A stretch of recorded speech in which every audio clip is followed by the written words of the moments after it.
Let's get the show on the road, Mark. Let's talk football. Let's talk football, Greg. I'm looking forward to it. Let's get it on. All right. So we are entering week 7 in the NFL and 8 in college football. We are going to change things up a little bit format-wise. So we have Nick Sade, the college football extra report. So what I'm going to do is instead is I'm going to throw a lot of that information into just the format of the show as we move along. And we're going to go conference by conference each week. So we're going to run through each conference. We're going to cover as much stuff as we can. Each college football show will be an hour instead of a 2-hour combination of college football, NFL, fantasy, and so forth. It's going to be 1 hour college football, 30 minutes of the NFL, give or take a few minutes. So hopefully viewers out there, you'll enjoy our new format, separating the two. We'll see what kind of traffic we get. Obviously, if we get just as much or better, we'll keep it the way that it is. We're going to continue to talk about injuries. Our fantasy report will stay. That will be a little bit later on in our show as we talk NFL. Again, we're going to kind of kick things off with college football. Before we do that, just want to also remind our viewers that please subscribe to our channel. Check out the red button, bottom of the screen. See it right there. Go ahead, click it right now if you can. If you haven't already clicked it, we'd appreciate that. And let us know what you think about the show, too, in the comments section. Questions, comments about the show for Mark, anything at all, this week, last week, anything, just let us know. And also go to the description area of this page, and that's where you can get instant access, links to our partners, as well as Mark's link to the new YouTube channel at Playbook Experts, which is now, 6-7 weeks old, Mark? Yep, it's growing right now, Greg. We're building it up nicely. Our Playbook Experts contribute and post videos, complimentary videos, handicapping tips and information. You can check that out, our Playbook Experts on the YouTube channel. And let me say this. I'm impressed by your Pig Latin reference to open up the show about ixnay. Okay, you like that. Oh, and the reason I'm saying that is this, okay? In school, and I'm just a short little history thing here. In high school, I only got an F in one subject. Oh. And that was Spanish. And the reason I got an F in Spanish is because my Spanish class took place during my girlfriend, who is now my wife's, lunch hour. Oh. So I would ditch Spanish class and take her to lunch. You would ixnay the Spanish course. I ixnayed the Spanish course, right. But in the process, okay, I became very fluent in a second language, and that's Pig Latin. I can speak Pig Latin very well. Interesting. Okay. You didn't get a grade on that, though. No grade at all. Well, yeah. You turned out pretty good without it. Without it. All right, so let's get started. Before we get into the games this week, we obviously have to talk a little bit about what happened last week. Some really great games. The Tennessee-Alabama game was an all-timer, and that's what it takes to beat teams like Alabama. You have to be on top of your game, and Tennessee was. The defense is still left to be desired, and that's what's going to be interesting when they take on Georgia in a couple of weeks is Tennessee or even Alabama, if Alabama winds up playing Georgia in the championship game, can these teams beat Georgia when it's clear Georgia has a much better defense than Alabama and Tennessee? Are their offenses going to be able to outscore Georgia? Bennett, of course, has done a nice job at quarterback for Georgia, but Georgia's offense not as potent, I think, as it was last year. So that kind of contrast in the matchup starting in a couple of weeks is going to be interesting. The Georgia offense doesn't really need to be as potent this year as it was last because of that defense, as you mentioned, Greg. And head and shoulders clearly the best defense in the Southeast Conference. Alabama's defense was supposed to be good. I haven't seen that. Tennessee's was never rumored to be good. We haven't seen that either. So I think the bottom line is when push does come to shove, defense wins out, especially when two teams meet in championship games. So it might well be Georgia repeating as the SEC champion this year. Well, they've got that rivalry matchup coming up next week, Florida, and then Tennessee. And a matter of fact, our Georgia analyst, Jed May, who was on to preview Georgia before the season began, we've scheduled an interview for that week. So we'll talk Georgia. We'll find out a lot more about Georgia and the Tennessee game early in that week, and we'll obviously remind everybody about it, but it should be posted a couple of days before this show that week. But also, so really, you take a look at it, and in the SEC in general, do you believe that was just, okay, Alabama, they lost their game. Now they're just going to run the table, and they're still going to end up in the SEC championship game? Well, I think they're going to probably, if they don't make the SEC championship game, uh, it would be a major surprise if they don't make the college football playoff with only one loss. And it Well, remains to be. one will happen. So if they don't make the championship game, they're not making the playoff. So That's one's got to true. happen. And I don't know, maybe even LSU. If LSU can prove that they can beat Ole Miss this week, then I have a little bit more of a feeling that LSU could hang with Alabama. Well, hang for a portion of time. I think eventually Alabama will wear them down. They're up and coming under Chip Kelly right now and doing a pretty nice job. Only one loss on the season. Give him his due, but they're still not as seasoned as Alabama, and they still don't quite have the recruits that Alabama has. So I don't know if it'll go that far. I'll become interested on the point spread, okay, in the game, obviously. But there's so much going on in the SEC right now, and not only in the West and the East as well. I think this is a big, big battle, and as you mentioned at the top of the show, this is indeed the premier conference in all of college football. Well, I look at. If you look at it, this LSU Ole Miss game coming up this week, this is probably the game that is going to decide the team who will more than likely have a shot at Alabama, because LSU 3-1 in the conference, Mississippi hasn't lost yet in the conference. So now if LSU loses this week, they're done. But if Ole Miss wins this week, that's the team that has a realistic chance if they go up against Alabama and can knock them off. And I mentioned that with LSU because I remember a couple of years ago when LSU was not a very good LSU team and they hung with Alabama. I think they were like a 25 or 26 point dog, and they hung, and that was a close game, fourth quarter. And that's what rivalries, we saw last year with Alabama-Auburn. Those rivalry games at the end of the year, you throw out the point spreads. You never know what's going to happen. Exactly. And, you don't know what's going to happen here, especially in a situation in this particular game in LSU and Ole Miss. That actually opened up in this game, Ole Miss, the favorite. Now it's gone to LSU, the favorite in the football game. I'm a little bit surprised to see that, especially Ole Miss being undefeated and being very, very well supported at the sportsbook windows. So, it's taken me away from the game. I was going to make a case for LSU in the contest. I don't want to lay points in Ole Miss right now.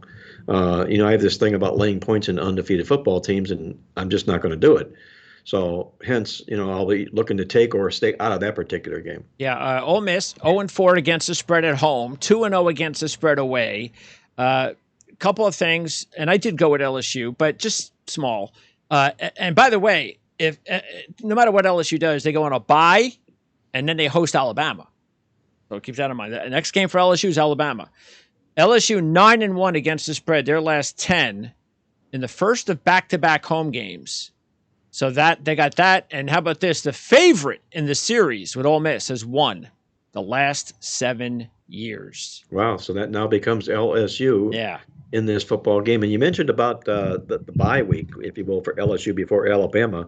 And it reminds me, it wasn't so long ago, maybe 3 or 4 years ago, when Nick Saban was whining and crying because of the schedule that he was going up against. It was a daunting schedule because 5 or 6 opponents had bye weeks before Alabama. Oh, my goodness. Hey, that's what the SID does. That's his job, to schedule things like that. So, he had to find something to cry about. That's what it was that particular year. Yeah. And Ole Miss, if you take a look at it now, and we talked about this last week, so if you snoozed, you lose. And that was, we said Tennessee, if you were going to take them last week and you thought they were going to win, you might want to take a chance and go with the national championship futures, because last week they were 100-1 to win the national championship. Now they're 16-1 to win the national championship. Michigan was 30-1, as we mentioned last week. They're now down to 16 after beating Penn State. But as far as the only remaining teams in my mind that have any chance that are past 16-1, 5 teams. TCU and USC are 50-1. Oregon and UCLA 60-1. So one of those teams will lose and they'll be done after the Saturday. And Ole Miss 70-1. So those are the remaining teams. Otherwise, I think looking at it, I think it's pretty much like an 11 team. Those teams, including Clemson, Alabama, Georgia, OSU. So I think you have 11 teams now, and that's it. Those are your 11 teams I think that could win the national championship. Clemson's still 10-1. Alabama's just dropped a little bit. They're 4-1. So it's not like they plummeted. You got like an extra point because they lost. Because everybody knows they can still run the table and they win the national championship. So it's not that big of a deal that they lost. So and they'll be favored to run the table. Yeah. Doing that as well. Yeah. So everybody knows what they're up against when it comes to that particular proposition or that particular wager here. There's only 9 undefeated teams in college football this year and left anyway. And none of those 9 that you mentioned here is even amongst the contenders. A Power 5 undefeated team, not even among the contenders. We'll talk about them a little bit later on in the show, but it happens to be in the ACC, and we'll talk about that when we get to that game. All right, now just cleaning house on the SEC. Alabama, by the way, hosts Mississippi State. Tragedy struck the Bulldog program. A freshman offensive tackle died this week, so they're dealing with that. It is the first time Mississippi State is a dog this year. They've covered 7 straight as a road dog, but that was snapped. The last time they did not cover as a road dog was at Alabama. So you got to keep that in mind. Alabama has won 14 straight over the Bulldogs, covered 6 of the last 7, including the last 4 by a 152-16 margin. So they've killed Mississippi State lately. It's a big spread, though, 21. Well, it's a big spread, and what you also have in the football game is what we call the Grim Reaper knocking, okay? Alabama was just knocked off and had their perfect season ruined, which makes them a bubble burst go against the very next game. And that happens to be the case in this Mississippi State football game. Now, that's the one side of the equation. And in my database, I can make some murder numbers by doing just that, fading that former undefeated team. The other side for Alabama in the football game is AP preseason #1 teams, which Alabama was, are terrific during the regular season when they are upset as a favorite the previous game. So, what do you like, chocolate or vanilla? Yeah. Republican or Democrat? Yep. Depends upon, which side of the fence you want to vote here in this football game. But I think personally that Mississippi State will play for the loss, the death of the loss you mentioned earlier. And I think it'll make them come a little bit harder and a little more focused in this game. Yeah, here's an interesting, because I was looking at that stuff as well. And I mentioned the 152-16 margin in the last 4, but 2 of the last 3 times Mississippi State lost to Alabama, the last 3 years, Alabama was coming off a loss. Wow. So you can imagine how Alabama felt coming off a loss. Don't get in our way. And they've just spanked Mississippi State. And then I looked what's happened lately with Alabama coming off losses. Well, the last 4 times Alabama's come off a straight-up loss, they've won and covered the last 4. Look inside the Playbook Football newsletter this week, Greg, and there's a very interesting spin on what you just mentioned as Alabama coming off a loss, but more specifically when Nick Saban comes off his first loss of the season. His football team does not get back up. I don't know if it's, everybody's down, he's down, he doesn't work them as hard, whatever the case happens to be, but they do not respond well in situations like this. So that would also go to the bubble burst side of that football equation here. So to me, it's a very, very tough football game, and I wouldn't be surprised if this game is a lot closer than Vegas anticipates. A&M at South Carolina, both teams coming off a bye. A&M has beaten South Carolina all 8 times, including the last 4 years. Actually, they've won 8 straight all time, 8-0 against South Carolina. They've covered 5 of 8, but they've covered 4 straight, including the last 3 by a 122-23 margin. So they have killed South Carolina lately. But how about this? And South Carolina is actually coming in playing pretty well. They've won 3 straight. They've covered two of the last three, and that was one of the ones they didn't cover, was just because it was an FCS team. So they've been really playing their best football of the season by a 130-44 margin. But here's one of the big trends of the week. Texas A&M is just 3-16 against the spread in their last 19 coming off a bye. Yeah, they do not perform well when they've had extra time to party up a little bit, if you will. And I don't think Jimbo Fisher's been able to shake that up at all for that football program. And in South Carolina, as you mentioned, they've got an improved football team here. I think they're playing some pretty solid football right now. I am not, as you know, a big Jimbo Fisher fan nor a Texas A&M fan. And you put the combination of everything together with a football team, a blue collar team like South Carolina here.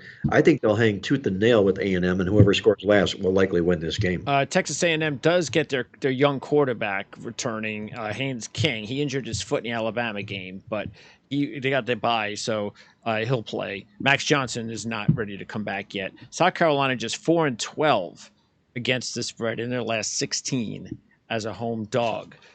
One of the games I really like this week, my top game is going to be in the SEC, Missouri. I'm a little bit surprised they're only a 14-point favorite against Vandy. I felt that they kind of proved themselves without winning against better competition. They've had a whole week to prepare for this team, so it's not like, yeah, okay, we're down or whatever. No, we had a week to prepare. Let's move on and move on to the rest of the season and kind of regroup, and let's start winning some football games now. That's kind of the way I think Missouri's going to handle this. So I really like Missouri big as a 14-point favorite in this one. And Vandy, in their last three games, they've lost straight up and against the spread by and in the three games, they've surrendered 52, 55, and 55 points. So I am definitely going with Missouri in that game, giving the 14. I would be with you in that game as well. I think it's a job saver kind of a game here for Elijah Drinkwitz in the football game. He can't afford to even think about not winning impressively in this contest here.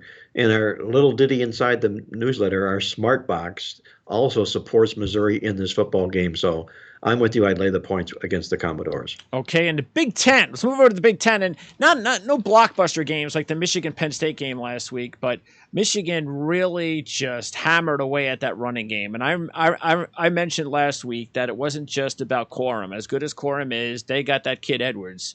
And I mentioned him, look out for this kid. Now, he's really good because he's multidimensional. He is an elite receiver out of the backfield.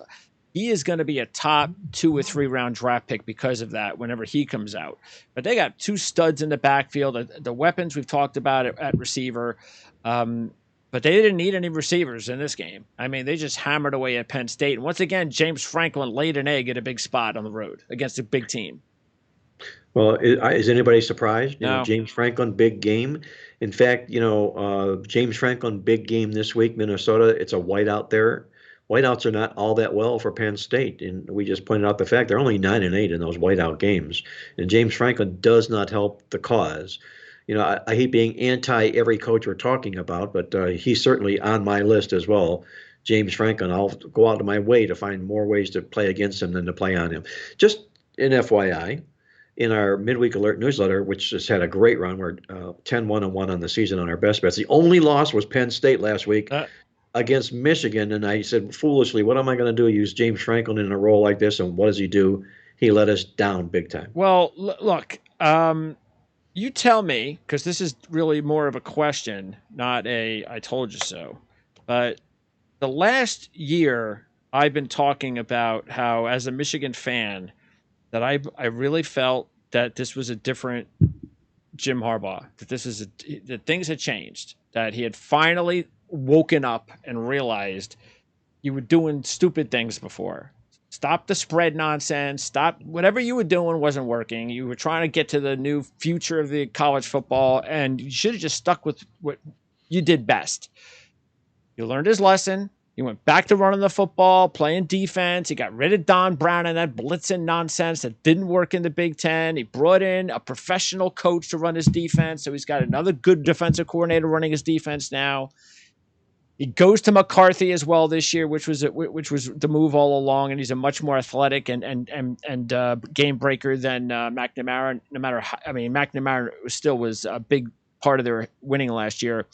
But I that's what I believed all last year, and I looked at all the historical Harbaugh trends, and I got them, and I understood them. Obviously, I do because I use them all the time. But I just felt it was different, and it worked. And a lot of those trends did not work last year against Harbaugh, and some of them, just like last week, did not work. So when we talk about this a lot in the NFL too. We talked about it when Russell Wilson left Seattle, and Tom Brady left the Patriots. Is there a certain period of time when you say, all right, I've got all this data and it says the last 5 years or 10 years, it says all this stuff, but something has changed in the last, year? Do you give it 2 years where you say, okay, now that they've moved on from this, I can't really look at the previous 8 years, even though those stats matter. I have to think a little differently. That's a great question. And it's a great question because there is a move to be made in a situation like that. And I'm going to cite Mike Zimmer, Minnesota Vikings head coach. We used to talk all the time about how he was just a great moneymaker outside the conference. And then it began to diminish, and it continued to diminish to the point where Mike Zimmer is no longer the head coach of the Minnesota Vikings. Yeah. So what do you do in a situation like that? What I do is if you have a long-term angle involving a team or a coach or a system, and it begins to sour, what I'll do is I'll put it in what I call my 10-game box. I'll go back and look at that team and see how that team or that coach is performing over the last 10 games. And if their record is less than 50%, 4-6 or worse, I have to put that on hold and give it up.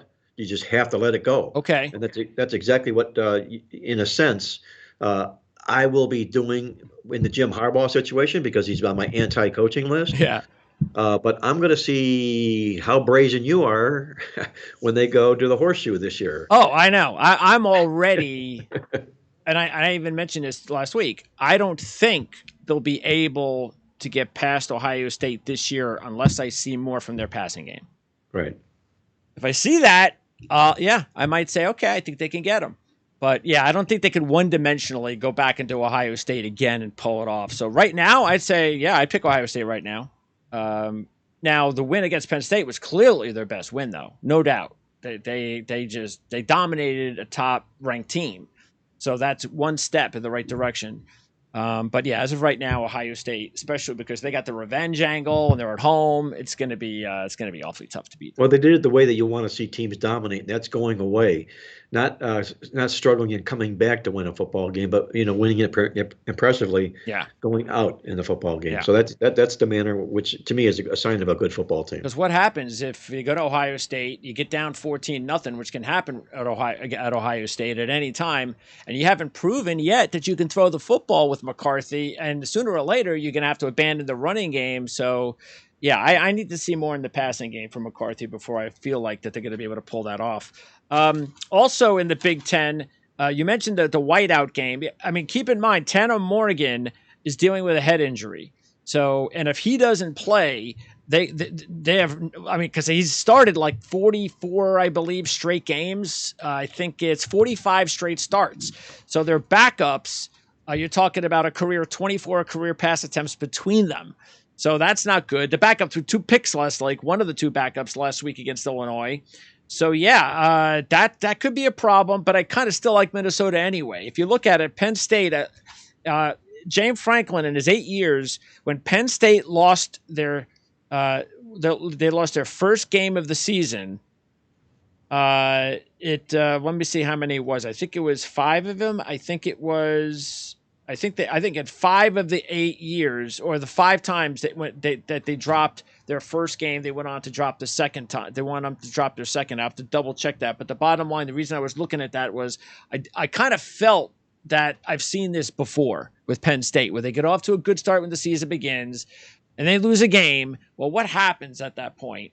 And it's been a few times during his tenure where they lose that first game, then they lose the second game. And that's why I think maybe it's a tricky spot for them on Saturday night.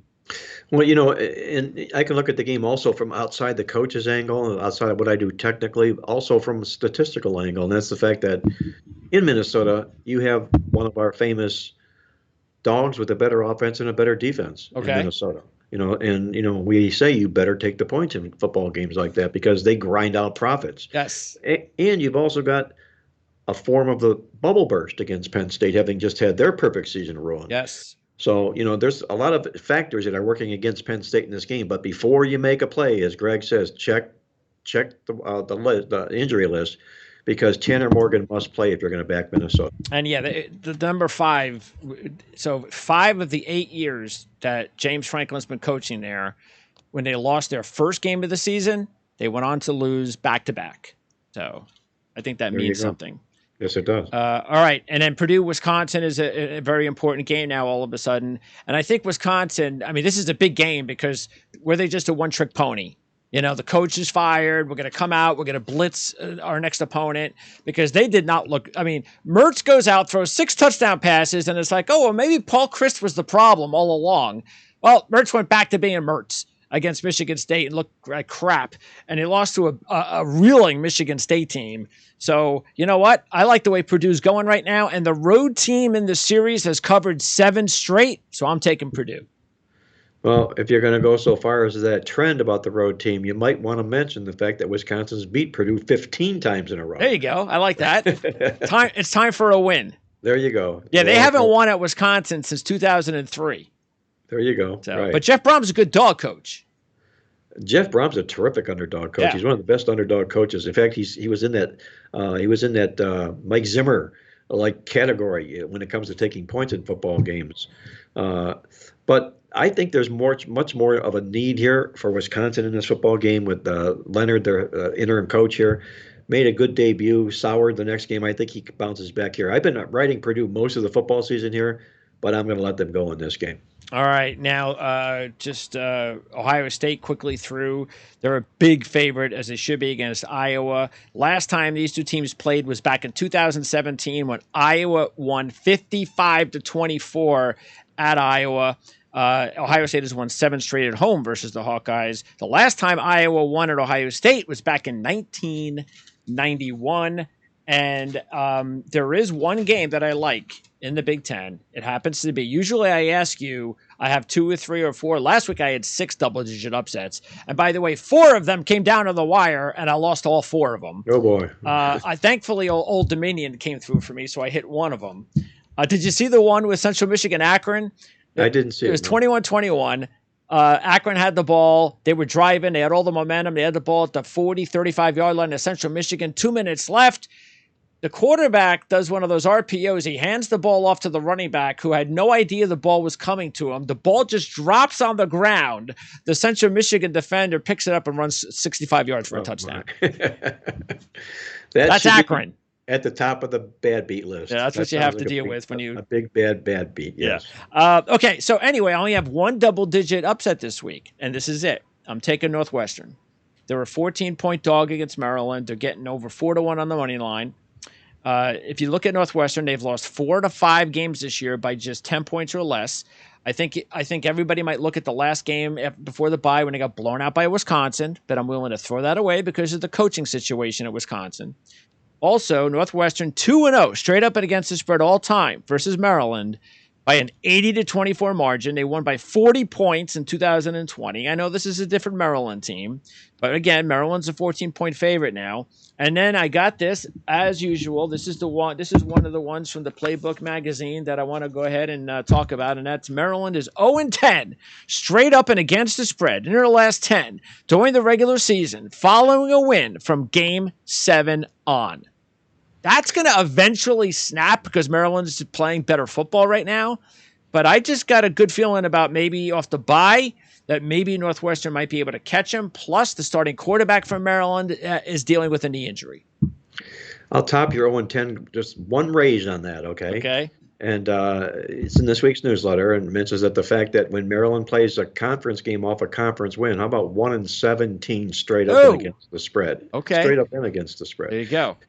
You know, the good thing about Northwestern, I think that people don't realize this year is they played 6 football games. They've won the yards in 4 of those 6 football games. They've been a good team this year, yes. They have them cattle branded as a bad football team, and they're not playing bad football. No, offensively, they're very potent. It was the defense that we weren't really sure. Could they hang enough? And they've done a pretty decent job, but they're still got a long way to go on defense.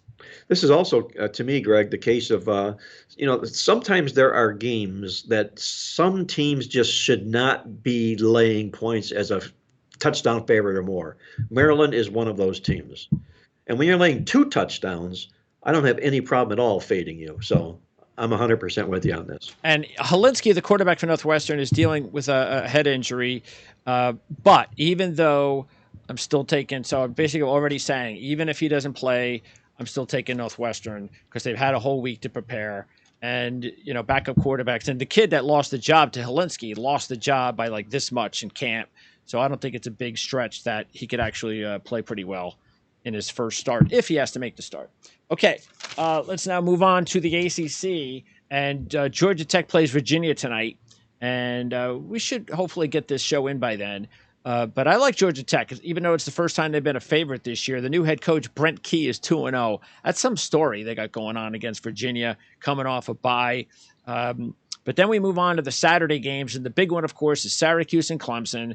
Clemson's a 2-touchdown favorite. It's almost 14. I'm going to take Syracuse in the points in this one. I saw that Jim Feist, who was on your show yesterday, legendary Jim Feist, also took the orange. They're 4-1 against the spread. Clemson 4-2 against the spread. The road team has covered the last 4. And if you look at it, Syracuse 6-2 ATS last 8 against Clemson, including a 17-14 loss last year as a 13-point home dog.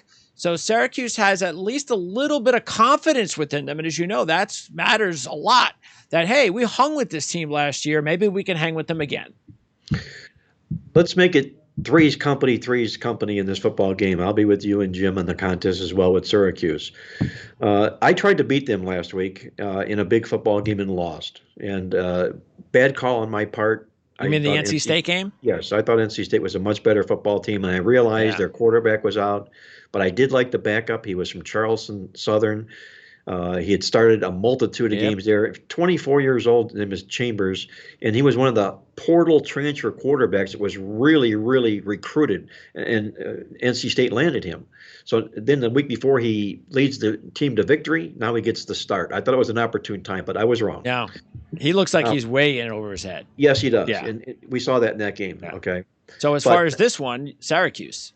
Yeah, now you still got a Syracuse football team that just did take care of business last week, and they are still undefeated. You got this undefeated dog here playing in a situation like this. Clemson coming off a big win over Florida State last week, a win and cover here. I think this is a great chance for Syracuse to go in here and take this down to the wire. We've seen so many times in the past, even with better Clemson football teams, where they get upset and derailed, even at Death Valley. Yes, one game at Death Valley sometime every year. It seems like they get in one of these really close games that nobody's anticipating. And this could be that game. That's what I'm saying. Yeah, so I agree with that. And by the way, I would also just throw a few bucks on the money line just in case, because it's a big money line. It's 4-1. By the way, Syracuse hosts Notre Dame next week. Also in the ACC, I'm taking Duke. This is going to be my only single-digit upset of the week. It's getting 265 on the money line. Miami's killed them the last 2 years, so I think Duke is definitely looking for some payback. But look, even if you don't want to take the money line, just take the points, because Miami is not covered this year, and they're 1-9 against the spread. Their last 10 as a home favorite. So they hung on to beat Virginia Tech last week. I know they had a big lead, but Duke is much better than Virginia Tech. Duke, they're just cringing how they lost the last 2 weeks. They lost some really tough ones the last 2 weeks. Overtime against Georgia Tech. They had the lead with they had I think it was a 35-31 lead last week. It was a couple of minutes left. They throw a touchdown pass, called back because the offensive lineman committed a penalty. If they don't call it back, game is over. And they go to kick the field goal. They miss the field goal. North Carolina comes down, scores touchdown, wins the game. So that's excruciating how Duke has lost the last 2 games. And I think I've watched these teams play all season. I think Duke is just as good, if not better, than Miami. I still don't believe that Miami's turned the corner fully yet. No, they haven't turned the corner. In fact, they've been one of the more disappointing teams, I think, in all of college football this year. Their record is nowhere where it should be, and that all goes back to the coach. Say what you want, they shouldn't be laying this many points in a football game like this. They're still not up to par. I realize it's double revenge for Duke, and Duke has failed miserably in this role. The last 7 times they've had just that, they've lost 7 times straight up and against the spread. Now, our midweek alert supports Miami in the football game from a statistical standpoint, but from a handicapping standpoint, I don't. And I wouldn't be surprised at all with you, like you say, Duke, a single-digit dog winning the game straight up here. Miami, there's something wrong with the football team here right now. They're not the team they were promised to be, and until they deliver the goods, I'll continue to have them on my fade list. Yeah, you got to give Cristobal. He needs at least a year or two to recruit his Yes, players, and he hasn't exactly. been able to do that yet. Because the players that he's on this team are the same types of players that have been here for the past 20 years, 15 years that have disappointed, and they haven't been able to come through. All right. By the way, I also have Wake in the game against BC, and Pitt Louisville game should be a pretty good game. I actually took Pitt in that one. Cunningham's going to be back in the game. He had a concussion a couple of weeks ago, but they came off a bye, so he should be okay. He should be playing. I'm with you on the Pitt Panthers here, too. I think it's a big pressure game here for Louisville with Scott Satterfield in the football contest here. And this is the kind of role that Pat Narduzzi has stepped up in, an underdog against an outclassed opponent. I think Pitt has to be the right side in this game as well. And by the way, Pitt and Miami both have one loss in the division in the conference. So if they lose another game, they're in big trouble. Yes, they because are. they can't. They'll be potentially 2.5 or 2 games fullback of North Carolina, and that starts to get a little bit out of hand. By the way, Georgia Tech is in second place in the Coastal. I love the Coastal. It's crazy. All right. The Big 12. Let's talk Big 12 because there's 2 monster games in the Big. This is the conference of the week, really, if you look at it. We'll start with one of my top plays of the week. Actually, I have 2 top star games in this one. The top one, though, overall, is going to be Oklahoma State against Texas. Oklahoma State, just looking at them once again at a dog spot. Like them last week, they almost blew it with a big lead, but they still ended up covering. 13-1 against the spread. Their last 14 is dogs of less than 12. So they're in a good spot here. If you look at it, Texas is ballooned up to a 6-point favorite from 3.5. I have no idea why. The last 5 in the series has been decided by 8 or less. So this has been close matchup the last 5 years. It should be close again. First time the Cowboys are a home dog since 2019. They lost that game to Oklahoma, but the previous 4 times they were a home dog, they covered. So I like Oklahoma State. I'm taking the 6, and I'm definitely throwing a few bucks on the 2-1 money line. Well, the reason this game is ballooned up, Greg, the way it has is because Sanders for Oklahoma State is questionable. Sure. And, they go as he goes. And so they're going to need him to beat Texas in the football game. Yeah. They're anticipating, Vegas is saying there's a good likelihood he won't play. But they said the same thing the last game, and he did play. So, again, check the injury list before you play this. If he is in the lineup, I'm 100% with you on this contest here. I have Texas as one of my big-time fade teams this year. I think they rank in a category along with Texas A&M and programs like that I think are just name and reputation overrated. And you're catching Texas coming in here off of the win here last week. Oklahoma State, people say, what on earth have they done to deserve to be a home underdog in a game like this? When it opened up 3.5, I thought it was still a bad number. At 6.5, I clearly do.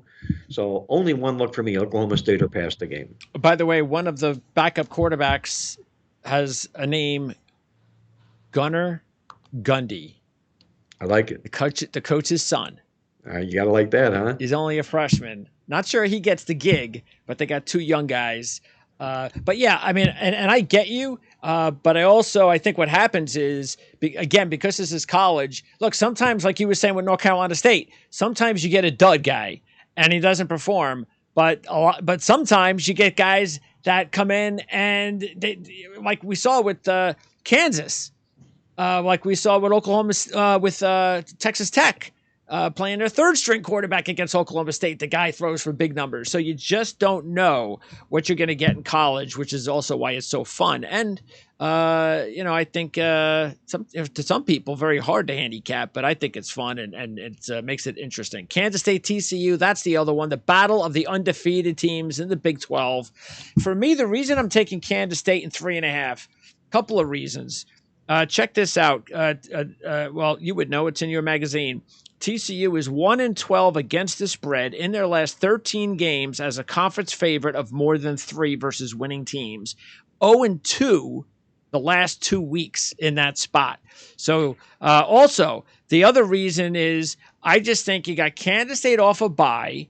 you have TCU coming off the last second win over Kansas, then the overtime win over Oklahoma State. I mean, sooner or later, you got to take a breath and feel that, it's going to, you're going to just lose that momentum. You're going to lose all of that adrenaline. Just, it doesn't last continuously, especially when you have to play a good team that's sitting and waiting for you after a bye like Kansas State. Well, I'm going to go to the head coaching here in Kansas State, Chris Kleiman. Now, he does not get outcoached in very many football games at all. This is a huge game for Kansas State in this football contest here. And if you take a look at him, when he comes off of, when he takes on an undefeated opponent that's off a win of 3 or more, he's been in this role 9 times in his career. He's won the money 8 times doing just that.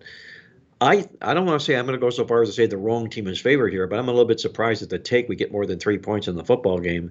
I'm on Kansas State with you in the contest as well. Kansas State has won the last 3 years versus TCU with 2 outright upsets. They're trying to make it 3 out of 4.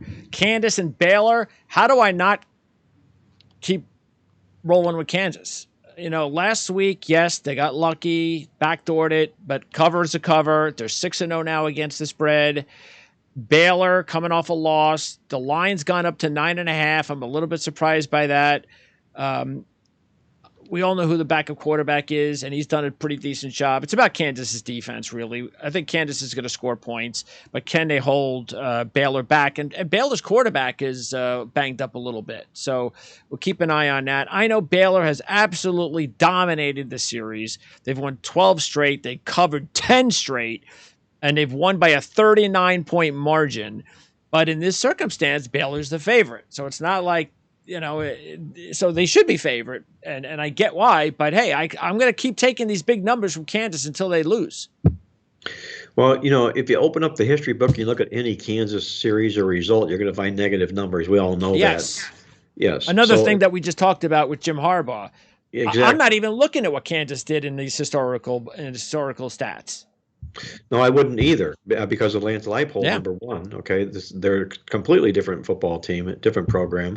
And Baylor's also this guy that won the championship last year in the Big 12, and everybody wants a piece of them. It's attractive to take Kansas in this game, and I tried to do that, but I also have this gut feeling in me that they're going to wear down? Yes. Sooner or later, they're going to lay an egg. Well, sooner or later, they're going to come back and play back to the norm. They started out impressively 5-0 to begin the football season here. They take that loss, and then all of a sudden you can see that tire getting flatter and flatter and flatter. Now, that's up to Lance Leipold to maybe circumvent that, not let that happen. Especially with the bye next week. On top of it. You don't want the kids thinking how far ahead about a bye. Yeah, all of a sudden, oh my God, now we're on a losing streak here right now. So, that's up to the coach to prevent all that. So I'm going to be cautionary in this football game here. The Baylor's just too potent for me, and if I'm right on this Kansas come down here, it could show in this football contest. So that being the reason, I'm staying out of it. All right. Also, now we move on to the Pac-12 and a huge game: UCLA and Oregon. Oregon's a 6-point favorite.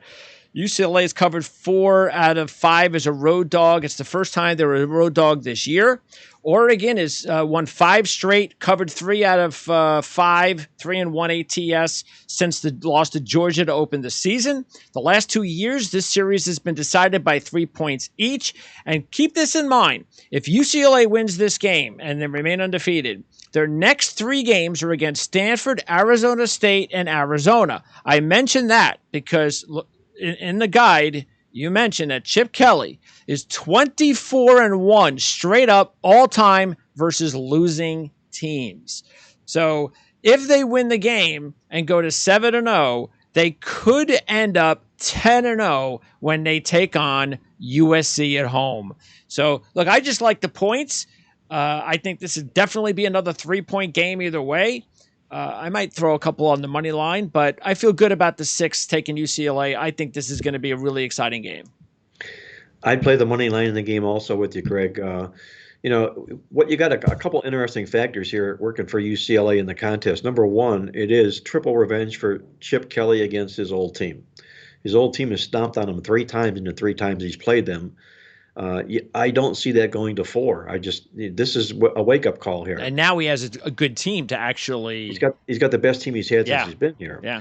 And number two, there are only 9 teams in all of college football this year that have won the yards in every football game they played. UCLA is one of those 9 teams. So they played really, really strong on the field between the trenches. Like I say, on the field here.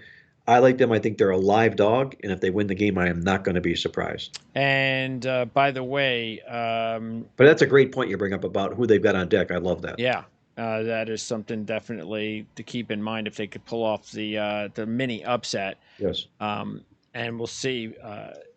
Look, it'd be great for college football, but the other thing too, Chip Kelly is going up against a good young up and coming coach in his first year. So, you would think Chip Kelly have a little bit of an advantage there. He should outcoach him, yes. By the way, here's another game. I didn't put this on my picks Rolodex, but I'm going with it. I must have skipped this, and that was Cal over Washington. So I'm taking Cal as an 8-point dog against Washington because I don't trust Washington on the road. I just don't.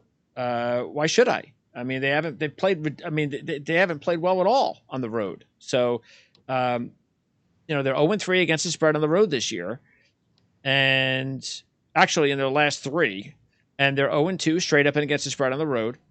They're 0-4 against the spread. Their last 4 is a road favorite since 2020. So I'm taking Cal in this one, especially after the way Cal embarrassed themselves by losing to Colorado, a winless team last time out.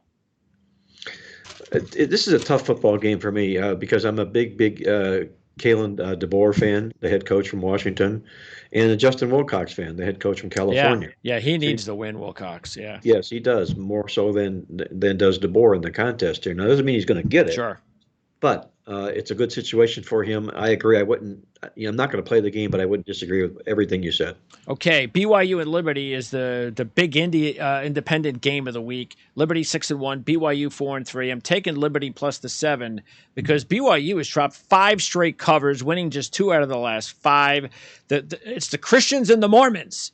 There you go. And the other thing, though, to keep in mind for Liberty, they might be down to the third-string quarterback. The kid Salter, who I like a lot and is their best quarterback, the one that came in relief of Brewer, the Utah Baylor transfer after he got injured week 1, he really electrified Liberty this season. Then he got hurt. So the backup Bennett came in, and he's okay, but he's not. You don't want him there really if you want to try to beat BYU. It's not it's your third choice. But Charlie Brewer now is practicing again. He's been out for about 5 or 6 weeks, so he might play in this game. So keep an eye on that. But I just got a feeling that because of the way BYU's been going, that Liberty should be able to keep this close. Well, Charlie Brewer would be a big boost for Liberty in this football game, unquestionably. Former starting quarterback in the Big 12 Conference. And I agree with you. I like the way Hugh Freeze coaches football games. I think BYU is also backpedaling right now. Yeah. A lot was expected from them. They were taken out and beat up pretty good by Notre Dame, who suddenly does not appear to be all that good of a football team. So I think they have question marks, and they look in the mirror and they question themselves as well. I can only look at Hugh Freeze and Liberty in the game, especially taking points. Let's now move on to the group of 5 and Friday night Tulsa Temple. I just bring that up because I came this close to taking Temple as a double-digit upset pick because there's something about the way Tulsa's been playing. I know they played some pretty good teams. They're coming off a bye, but I don't know. I mean, there's something that says, Montgomery's been there for a while, and I don't know. This could be the type of game that really makes Tulsa's administration wonder whether or not he's been there too long. But I decided against it. Let's move on to the Saturday games because we have a couple of big ones, including Cincinnati and SMU. So Cincinnati, of course, we know how good they are. SMU, this is pretty much their season. Cincinnati's beaten SMU by a 90-27 margin the last 2 years. On deck, Cincinnati at Central Florida. That's another big one for Cincinnati. But keep an eye on 2 big injuries for Cincinnati. First of all, the quarterback. The quarterback might not play, Bryant. So that's something to keep an eye on. It was a concussion. And their number 1 wide receiver, Tyler Scott, who has 6 touchdowns on the season, injured his ankle against South Florida. He may not play, so just keep an eye on a couple of those injuries, especially with the quarterback. But I'm staying away from this game because of that. If I find out Bryant plays, especially if I find out before game time Bryant and Scott play, I would take Cincinnati. Well, without the quarterback for Cincinnati in Tanner Mordecai, they got a nice edge there to SMU in the contest. Yes. And it is a big game, as you mentioned, for SMU. But until they prove different, that Luke Fickell cannot take care of business in amongst his conference of other non-Power Five teams, and I don't understand why he's not a Power Five football program. Cincinnati will be, but not Yeah. yet. I still think they'll rule in this conference, and I think they'll win this football game. Navy, I'm going to go back to Navy again. Check out these trends. 19-4 against the spread. Their last 23 after allowing 35 or more points. And on the flip side, Dana Holgerson is 7-22 with rest. And Houston has dropped 7 straight covers with rest. They're resting. Maybe they'll still be resting at noon on Saturday, so I'll take Navy into 3. I take Navy in the 3 also. I'm just again, I got coaches on my anti list. Dana Holgerson is one. He's been there a long time. He hasn't done anything to change my thoughts or reputation about him, of his reputation. And that nasty record in games off a bye just speaks to the fact that when they do have bye weeks, they don't prepare for the next football opponents here. They take a holiday. They just take a flat out vacation, a week off. And it ends up biting him in the end. I like Navy, the military team, plus the points. And then the other two really big games, because Tulane's still undefeated. They're a 7-point favorite against Memphis. I'm taking Tulane. Memphis is off back-to-back heartbreaking losses, and they got a bye next week. So I'm thinking, maybe they're already going to kind of look forward to the bye. Mentally, they got to be drained. But also 1-11. Their last 12 as a road dog. And by the way, they were 0-11. They covered last week. Tulane 10-3, last 13 is a home favorite. So combined, that says take Tulane. And like I said, I think they might be a little bit drained. And Central Florida against ECU, I really like Central Florida in this one based on the trends. And as we said, they host Cincinnati next week.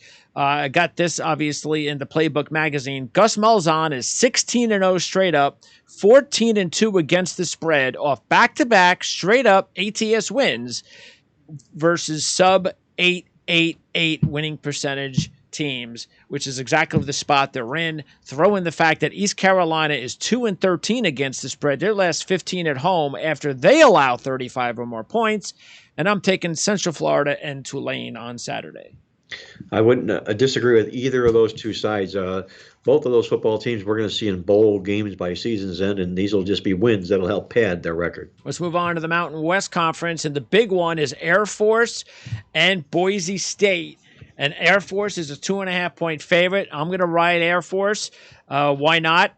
I just think overall, even once Bachmeier transferred and I got a glimpse of the backup, it's just all about their defense. That's pretty much it. They don't have much in the passing game. They got a running game and a defense. I think they could win games like that, but I don't think they're going to beat the better teams like that, especially on the road. And Air Force, after kind of being a little bit inconsistent this year, is coming off a blowout win. They're 10-4 in their last 14 as a home favorite. So I think that's a good spot, and I'll take Air Force and give the 2 against Boise. I agree with you.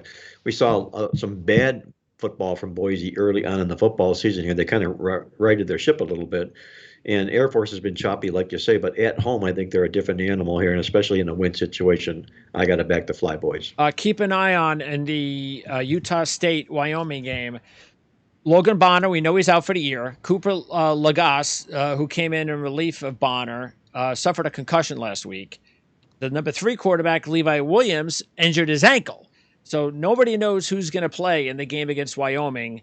If neither of those 2 guys are available, they're going to turn over the quarterback spot to a true freshman. So just keep an eye on that in Wyoming. And we're starting to get close to the time of year where when you turn on a Wyoming home game, we might see some snow.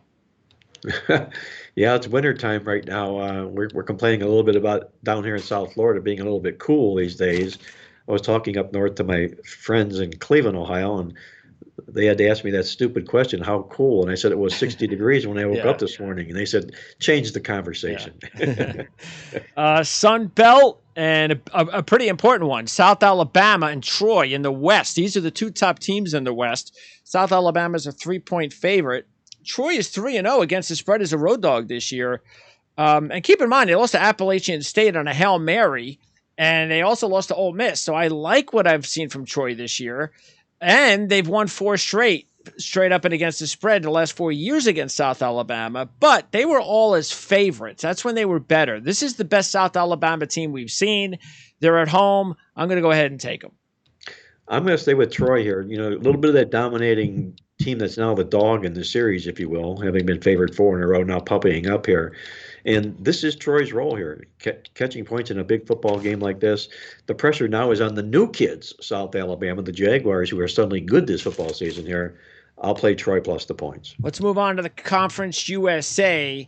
And a couple of really important games in Conference USA, especially at the top. You got the 2 undefeated teams, North Texas and UTSA. And UTSA is a 10-point favorite. Well, remember, UTSA was 11-0 last year. And what happened when they played North Texas? They lost by 22 points. It happened the week after a really big game for them. And you can almost tell it was like they clinched the conference, I believe, and it was like one of those situations where you could kind of sense a letdown, and that's exactly what happened. But you got to believe there's some revenge factor. The host in the series has covered 8 straight, but here's the thing that I noticed. Once again, from Playbook Magazine, North Texas is 19-2 against the spread in their last 22 games in the conference when they lose the game straight up. So what does that tell you? Well, it says if you're going to take North Texas in this game, take the money line. They're 3-1. But if you're not going to take North Texas, then you take UTSA, which is what I'm going to do. I just use UTSA. It's a class ahead of North Texas still. So I'll take UTSA and give the 10. Well, it's that big-time embarrassing revenge. And, you know, there's revenge and there's that kind of revenge. This is that kind of revenge. And I think UTSA will be fully focused in this game. I have a Conference USA 5-star this week for you, Mark. It's on Friday night, and it's Western Kentucky as a 1-point home favorite against UAB. I'm jumping all over Western Kentucky in this one. I think this UAB is just about history. They're 0-2 straight up against the spread on the road this year. They also lost one of those games at Rice. Western Kentucky, get this, they're 5-1 ATS this year. They're now on a 14-5 ATS run over the last 19. So I am taking Western Kentucky and giving the 1. I got this news just came in here, Greg. There's no Bailey Zappi for Western Kentucky. Is he in New England? I think he's up in New England, yeah. Yes. He's busy up in New England. Yeah. Hasn't mattered. I'm going to lean to the Blazers, but nonetheless, no Bailey Zappi. All right. Big game in the MAC. That's right. There are big games in the MAC. And that is the 3-0 team from the East, Buffalo, against the 3-0 team from the West, Toledo. We might see these teams in the championship game when the season's over. But I'm taking Buffalo getting the 8 in this one. I think Toledo is the best team in the conference, but I just love what's going on at Buffalo. Lindquist done a really nice job. Both teams have won their MAC games straight up and against the spread by wide margins. Throw in the fact that Buffalo is 4-0 straight up and against the spread the last 4 on the season by a 146-65 margin. So both teams have been very impressive. That's why I'm going to go ahead and take the points, especially Buffalo being the home dog. Perfect segue to what I do in my newsletter. I write a Bet You Didn't Know column every week, and it's a handicapping article. I usually theme it around music and then tie the music into it. And the theme was I Go to Extremes, a Billy Joel song. And this is the point of extremes here about Buffalo getting off to a slow start, but winning and covering 4 straight games in a row. Now they're a home dog. You don't do that to teams that are on a roll like they are. That's a really sweet angle. In fact, the angle in that article is 20-4 to the spread favoring Buffalo in this football game here. I think they'll expose Toledo. Toledo is name and reputation and not playing anywhere near in the numbers like they're supposed to. I think Buffalo is the better football team. And then just quickly, a couple other injury notes. In Central Michigan, there's the running back Lou Nichols, who led the nation last year in rushing yards. He did not play against Akron, and he may not play this week against Bowling Green, so keep that in mind. Also, at quarterback, Jeff Sims for Georgia Tech, we opened with that. He's got some injury, nobody's saying, but just, they're saying he may not be available, but it's kind of leaning towards he will be. But just keep that in mind because that game is coming up, I think, tonight. Yes, against Virginia. So, and just running through, I think that's pretty much it. Louisiana Lafayette's number one running back, who did not play last week, is not likely to play this week as well, Chris Smith. And South Florida lost their starting quarterback for the season, Jerry Bohannon. He's out. And Washington State, by the way, still has two key players out. Their running back and their number one running back and one of their top receivers. Okay, so that is going to wrap it up for college football. We're going to have a long show as usual, but then we're also going to, as we said at the open, we're going to cut these shows in half. So if you just want to watch us talk college football, then you might want to say goodbye. But if you want to hear us talk the NFL, before we talk the NFL, what we're going to do is check out our fantasy section, our fantasy segment, excuse me. It's our Draft Sharks fantasy break. Matt Schaff, who does a great job, comes on every couple of weeks, and he was the representative for Draft Sharks this week. So we have some player news in the NFL regarding injuries, also, some other news and notes regarding what's going to take place this week in the NFL and, of course, for fantasy football fans. So we're going to go ahead. We're going to take our fantasy break and be back right after that.